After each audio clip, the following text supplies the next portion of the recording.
what I wanted to do with this time was to talk to a couple of builders who have made a transition and a commitment to energy efficiency, comprehensive resource efficiency, and even to the point of being net zero ready.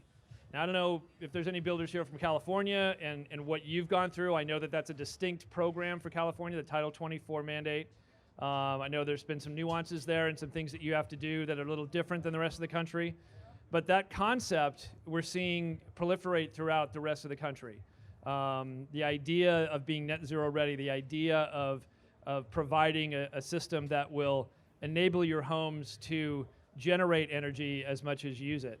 So I've got a couple of builders here who are, like I said, committed to going on that track and have taken that tact. So we're just going to spend some time with them, and hopefully that's something you get some information that's helpful. So I'm going to let them introduce themselves, and then we'll get going. Gene, go ahead. Well, I'm Gene Meyers. I'm the CEO of Thrive Home Builders in Denver, Colorado. We're a private builder in Denver, and it's great to be here with Rich and Tim. My name is Tim O'Brien with Tim O'Brien Homes. We're from Wisconsin. We are in two markets, Milwaukee and Madison. We primarily cater to a move-up buyer and semi-custom home. Great. Thanks, Tim. Thanks, Gene. So I think the first step to take is to talk about, when we talk about net zero and net zero ready, there is a program, and maybe most of you or some of you are aware of it, from the Department of Energy, but I'm going to have Gene kind of give us a little, just a summary of what that program is and its goals and why he got involved in it. Well, you know, I think we need to make a distinction. There's a lot of jargon out there for net zero housing, and those would be houses that literally do make up all the energy that they need over a period of a year with the energy they generate. But what we're talking about here today is the DOE Zero Energy Ready program. And if you think about it, I think the shorthand for that is everything you should do everywhere else in the home besides PV solar to be ready. And it's a national program, so if you're somewhere that doesn't have net metering or might not have rebates in place, or it's just not economically feasible to do solar, if you build to the Zero Energy Ready Home program, all of your customers will be ready to plug in when that economics works. And so Tim builds both. He builds net zero and Zero Energy Ready, so do we. But we just wanted to make that distinction for our audience. And the DOE program, did that come out of something else that DOE was doing, or did they say we need to take this specific initiative and push it forward to the building industry? Well, I think for some time there was a DOE version called Challenge Home, and there was Energy Star. And the guy who started up Energy Star, Sam Rashkin, took the leap over to DOE and amped that program up into the Zero Ready Home that we have now. Okay. Thank you. So, yeah, I think it's an important distinction to make, and like you said, you do both, but the DOE program is the Ready program, doing everything else but the renewable aspect. Tim, how did you get into or make a commitment to that approach to the market, to say we're going to commit to Zero Energy Ready or net zero or simply a much, much higher level of efficiency in our homes? What drove you to that, and what did that mean for your company? Well, we've been on this journey for a while now, and we started just with focusing on our state-sponsored energy program, where it requires a third-party certification, testing, same thing with the green certification that's from our state entity. And it was the next step for us to continue to grow in innovating high-performance homes. And for us, our focus is really keeping the value in place. And I think that's what's very important about this program, is that, yes, there's an incremental cost to it, but the total cost of home ownership is really what we talk about when we talk to customers about the program. So for us, we had it on our 3-year plan that we really wanted to get a energy neutral development, and all the homes in it would be certified under a program that would focus on driving down that consumption in the home of electrical and then offsetting it with a solar PV system. And that opportunity came up for us. And so as we researched programs that were beyond our region, this is what we found was the Department of Energy program, and a very comprehensive program.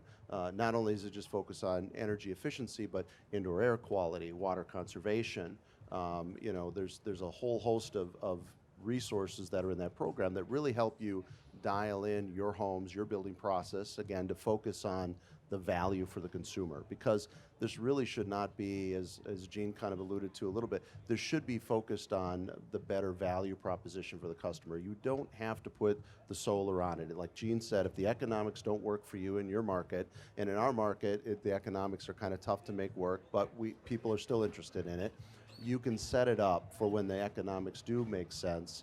Your customers are able to add that solar system. They already have the consumption driven down. They already have the indoor air quality piece and the water conservation, and it just makes for a holistically better home. And that was what made sense to us to apply with the program. And from a competitive standpoint, Gene, where are you? And Tim, I want to get your answer on this too, because you have taken this tack. This is a very distinctive marketing tact. In addition to all the things that it affects in your business in terms of production and estimating and customer service and all of that. But Gene, where was it a competitive? How much was your commitment part of a competitive advantage or distinction in your market?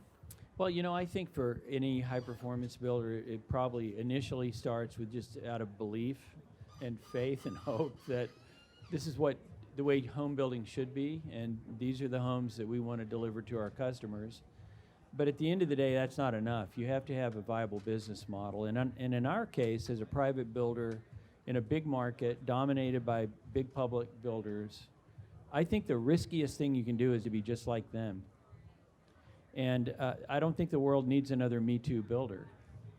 And if we get into a down market, the market's going to get rid of all the Me Too builders. We often say around Thrive, there are only two ways to make money: to be the low-cost producer or to have something no one else has.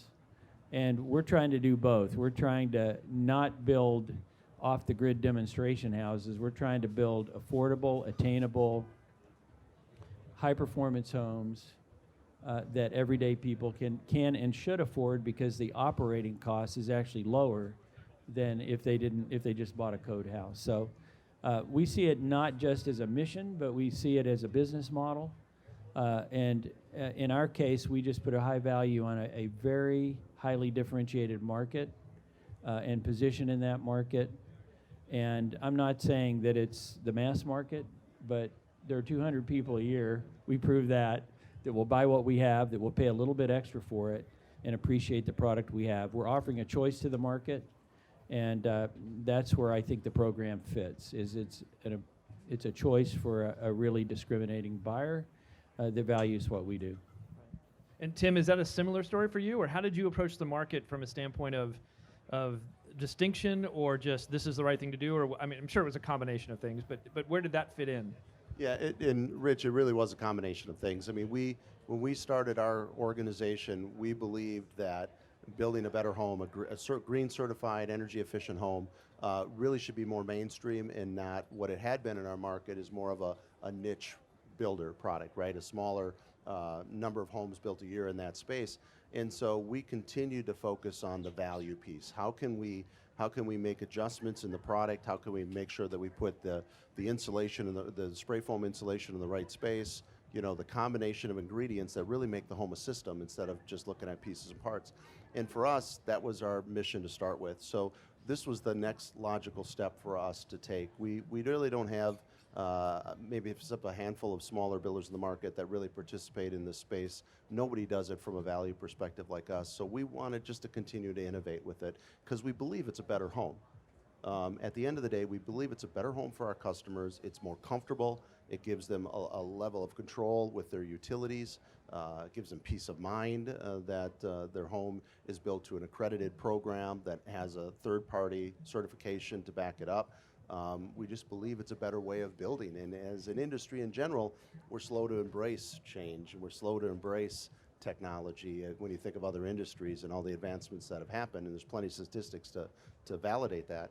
So we just want to keep pushing that envelope little by little, right? So how can we build a better home each and every day, each and every year, that provides value to the consumer that they're willing to pay for? We work and operate in a very economic green market. We really have to demonstrate the value to our customers. So we have to be very sensitive to that. And of course, then they assign value to peace of mind, right? They assign value to comfort. But the control piece, the utilities piece, we really have to show them financially what it can do. And it really is, it's not the initial cost, it's the total cost of home ownership. And that's, in this type of program, what you really have to talk about. It's the initial cost to build and the cost to operate.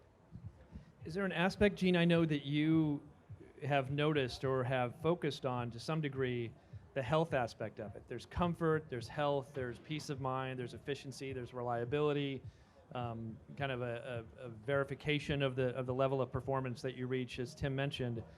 But has comfort become something that you've seen become more important, something that you've pushed, or that has been kind of brought to you and said, the comfort aspect's really important to a consumer? Well, I think comfort is clearly important to consumers. And health, that health too. piece. Yeah. So my elevator speech is that our customer is a 35-year-old woman who drives a Prius, shops at Whole Foods, and has boulder-like tendencies. And Rich is laughing. Everybody in the world knows what a boulder-like tendency is. Doesn't matter where you're from. Right.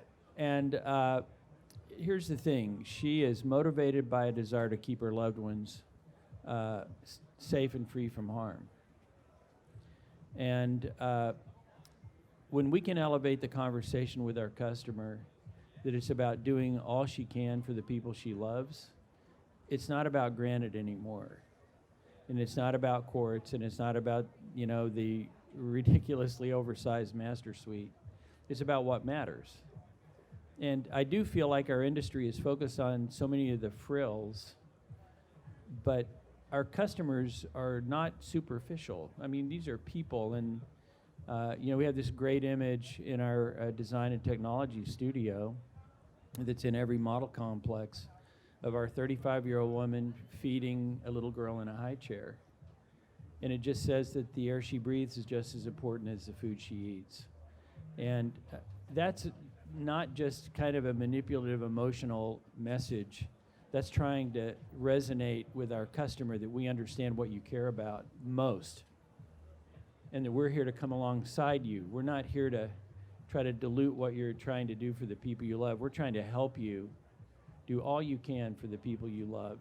And it's that peace of mind of knowing that she can do that I believe is a huge motivator for buying a better home. It costs more. And honestly, we don't have a really great realtor following out there telling people, oh yeah, pay more price per square foot. So we have to connect with our customer, I think at a much deeper level, but a real level that is just so much more meaningful and important to our customers than, there's a lot of glitz and glamour over there in that exhibit hall, and I think this is what matters to our customers. Excellent. Thank you, Gene. So I want to get into some of the practical aspects of achieving zero energy ready, right? Not net zero, but zero energy ready. I know it's a journey. I know that you guys have taken a step-by-step incremental path to get to that point where you've got an energy load now that is low, and you're working to kind of get it lower, but it's pretty efficient already, and that allows you to size that renewable when the market makes sense to offset the rest of the energy that you're using and become a net zero. But tell me about kind of getting to that point, how it's affected your business and your team and your trade partners and even your suppliers, and how they kind of coalesced or didn't around that mission, and some of the hurdles that you went through to kind of get everybody on that track to commit to that and manage that, kind of those hurdles or those successes. So, it's really rallying the group around the purpose, right? And Gene kind of alluded to it, is just building a better home. And as we continue, whether energy code or legislative action requires us to build a tighter home, sometimes it neglects some of the things like indoor air quality, right? Sometimes it neglects some of the pieces as it relates to comfort. So when you take a look at a DOE program and you have that more holistic approach, you get people excited about the concept of building a better home and being innovators, right? So like in our market space, like I mentioned, we don't really have anybody of scale participating in that. So, the trade partners get excited that they're going to learn something new. our team gets excited about the fact that we're going to take another step in our journey to get better at building a house. And you rally them around that purpose, and they commit the time and energy to understand the program, to make sure the program works. And the trade partners get excited because if you've got really committed trade partners, your HVAC, especially trade partner, is committed to getting better at what they do, they learn from a program like this as well. It makes them a better trade partner, and to be able to have those conversations with them and bring in the experts to help them understand how their contribution impacts the home really gets them lit up, really excited about being a part of this. And then for us too, we were one of the first ones in the state to embrace a program like this. So the media attention was really nice. It was significant, and the team got another positive lift out of that. To know that there's a contribution that we're making to our community, we're making to our homeowners. I mean, we build 180 homes a year. We touch over 700 lives that live in those homes, and well over 600 trade partners and individuals that participate in building those homes. And they're making a contribution to building a better home, to help a family be in a situation that they have that control, that peace of mind, that a home that's going to provide a better health base for them. And a lot of the stories that you read about the program is that people who have had asthma and had other kind of chemical reactions or environmental related to mold or whatever, those things disappear. They get rid of the inhaler.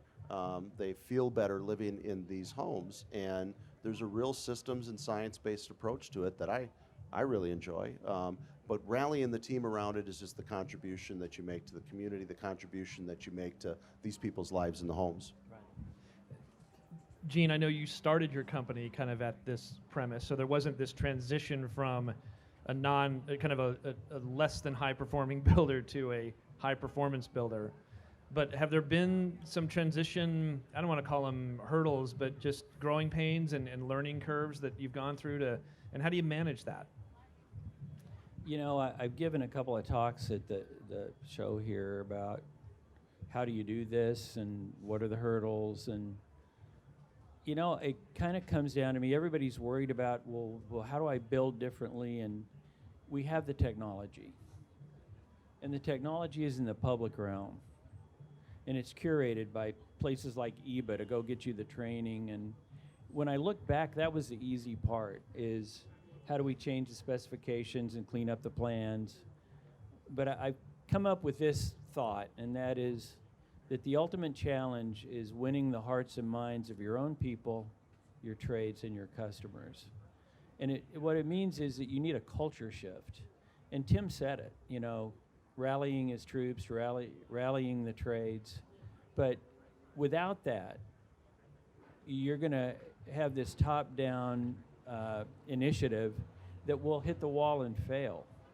And so it's taken me years to figure this out, but I think the big leap is when you've won over your team, and then you begin to infect your trades, and then you find a way to communicate the value proposition to a customer.